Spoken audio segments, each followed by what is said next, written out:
আসসালামু আলাইকুম। এখন দুপুর 12:30। আপনাদেরকে যে জিনিসটা দেখাবো এটা অনেকে আপনাদেরকে দেখায় না, বা বেশিরভাগ যারা ফার্ম করে তারাই দেখায় না। সব সময় দেখবেন যে পরিষ্কার পরিচ্ছন্ন ফার্ম। গরুর সকালের যে ঘাস দিয়ে গেছিলাম, ঘাস খাওয়া শেষ। এই অল্প দু একটা ঘাস আছে, এগুলো খাচ্ছে। আর দেখেন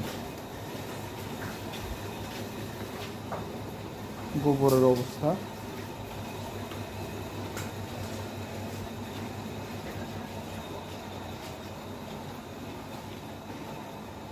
অনেকেই যারা বিদেশের থেকে বা ঢাকায় থাকেন, যে জব ছেড়ে দিয়ে ফার্ম করবেন, তারা এই জিনিসগুলো দেখেন।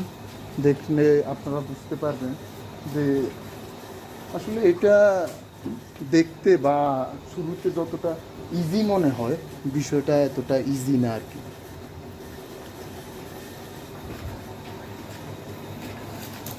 আমি এই পাশটাও যদি আপনাদেরকে দেখাই, দেখেন এই হলো গোবরের অবস্থা। মনে হয় আপনার 5-6 ওড়া হবে আর কি। এই হলো অবস্থা। ভিডিও দেখার জন্য সবাইকে ধন্যবাদ। আমার ফেসবুক পেজ রাকিব অ্যাগ্রো এবং ইউটিউব চ্যানেল রাকিব অ্যাগ্রোতে সাবস্ক্রাইব করবেন। ধন্যবাদ। আসসালামু আলাইকুম।